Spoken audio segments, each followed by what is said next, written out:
Hoy, Talyer, 10 piso. Talyer ka ng talyer. Tyler nga, ang kulit mo naman. Napaka-arte. Tunog talyer nga kasi. Dali na, 10 piso. Para saan na naman yan? Naniningil ka na naman eh. Magkakaroon kasi tayo ng mini-event para dun sa favorite prof natin. Ay, pasensyahan tayo dyan. Wala akong favorite prof. Favorite blockmate lang. 10 piso. Hindi mo ba tatanungin kung sino Alexis? Hindi ka ba curious? Hindi. Hindi ako interesado. Boring mo naman. 10 piso. Nandito ka na naman sa harap ko, maniningil ka na naman. Piso. Hindi ka ba napapagod? Siyempre napapagod din ako, lalo na kapag kausap kitang kutong lupa ka. Piso. Ito na. Sorry. Puso kasi yung pagkakarinig ko, hindi piso. Gagalit ka na lang palagi. Ginagalit mo kasi ako. Pag ikaw, pinakilig ko Anong gagawin mo? Ano nga, Tyler? Anong gagawin mo kapag pinakilig mo ako? Ano ba? Mag-shades ka nga, nakaka-distract yung muta mo eh. Wala naman, buwisit ka talaga, Talyer! Di niyo naman sinabi na nandito pala si Alexis, di sana hindi na ako sumama. Ako nag-organize itong group gala natin, kaya manahimik ka dyan. Talaga lang di ako aalis. Kain muna tayo bago tayo maghanap ng mga materials para sa booth natin. Sabi ko ako ang aalis, Alexis, pigilan mo ako. Yes, ma'am. Nanahimik na po. Saan niyo gusto kumain? Gusto ko kumain ng seafood. Seafood? May allergy si Alexis sa seafood.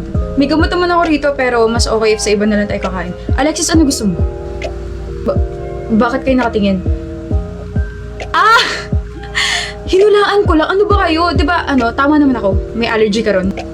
Oo. See? Kasi ako ng tatay ko na mahilig manghula ng test paper na nasa high school siya kaya magaling ako.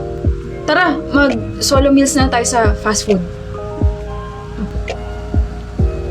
Agahan niyo bukas ha. Sige. Bye! Ingat kayo. Naulan pala. Ano yan? Hoy, Talyer! Ano kinukuha mo dyan sa bag ko? Mangungopya ka ng assignment, no? May assignment ba? Payong? Bakit may payong dito sa bag ko? Wala naman akong nilagay.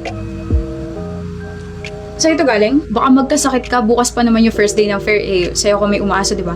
Pag umabsent ka, paano na lang kami? Paano ka? May extra ka ba? Wala, pero okay lang ka ba? Hindi ka pwede maulanan kasi sakitin ka, di ba? Maambunan ka nga lang, sinisinat tsaka sinisipon ka ni. Alexis, hindi pwede mangyari yun. Tsaka, props lang naman ako bukas, hindi naman ako importante. Same subdivision lang naman tayo, di ba? Sabay na tayo umuwi. Ha? Mauuna muna tayo sa bahay namin, tapos uwi mo na tong payong mo. Sabay tayo sa iisang payong? Bakit? Di ka sanay? Tara na. Alis na ako, Alexis. Nabasa ka. Ha? Sus, wala luntong. Sabi ko naman kasi sa'yo, huwag mo ako masyadong payungan. Okay nga lang, kung magkakasakit ako, ayos lang, hindi naman ako kailangan dun eh. Bakit ka ganyan magsalita sa sarili mo? Importante ka, Tyler. Kahit anong rule mo para bukas, importante ka. Kapag nagkasakit kasi, sisihin ko yung sarili ko kasi ako yung nag-insist na sabay tayo umuwi eh. Huwag ka namang ganyan. Tsaka sino may sabing hindi ka kailangan dun? Ano? Kailangan kita. Kailangan mo ko? Kailangan kita na kulitin ako kasi hindi na ako sanay na wala ka sa tabi ko.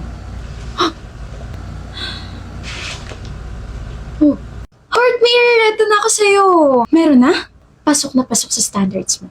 Mabait, maamo mo ka, matalino at higit sa lahat, gwapo. Tumpak! Seryoso ba?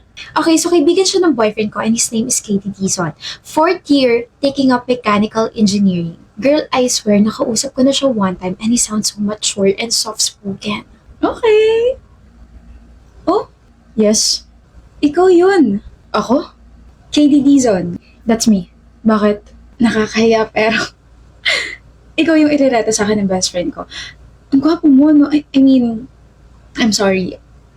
Yung whole face mo kasi parang, hindi Hindi parang, ang sarap titigan ng mukha mo. Sorry if, tunog pangit yun. Never mind. You must be Heart, 2nd year, broadcasting student. Right? Kilala mo ko? Nakwento ko sa kanang kaibigan ko. He told me na may kaibigan daw yung girlfriend niya na naghahanap daw ng boyfriend. Hindi na ako naghahanap, KB. Kasi I think nahanap ko na. Sorry, I'm really not like this. My best friend just told me how to create a conversation with someone like you. Someone like me? Someone na gusto ko pang makalala. Alam mo, KD, I never thought na lalabas agad tayo kasi Ang bilis ng pangyayari. Like, we've known each other for 1 week pa lang, di ba? I just realized kasi na we're always texting each other every single day and I feel like this won't work if we won't talk properly in person. Like this, I can talk to you while looking at you. Huh? This won't work if we won't... Wait, ibig sabihin, you and me date, like, ito na yung progress natin? Bakit parang nagugulat ka dyan, Heart? I mean, our friends built a bridge for the both of us. Pwede natin gawin, tawirin yung tulay, tapos salubungin natin yung isa't isa. Pinapakilig mo ba ako? Yun ba yung dating ng mga sinabi ko? Pa-fall ka. Ako? Pa-fall? Hindi naman siguro. If you're willing to get to know someone, you don't settle for messages or sa mga calls lang. How can you feel the person's sincerity if walang ganito mga nangyayari, di ba? Wow. How's your studies pala? Nakakatamad mag-aral. I have a deadline this Friday. I have a group meeting this Saturday. Tapos may research ako sa Sunday. Gusto ko naman tapusin yun. Pero tinatamad ako. Gusto ko na lang pumarty, mag-travel, mag-chill. Like, bakit pa natin kailangan mag-aral, diba? Kaya mamamatay na yata ako. Heart, don't say that.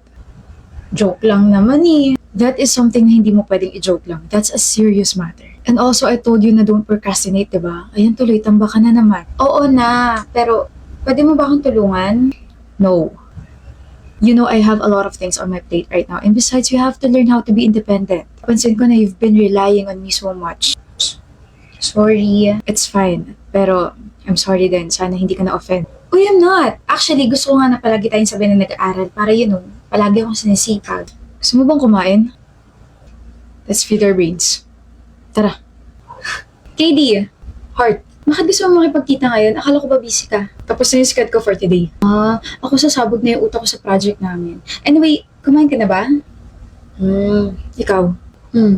Busog na busog. May sasabihin ka ba? Marami.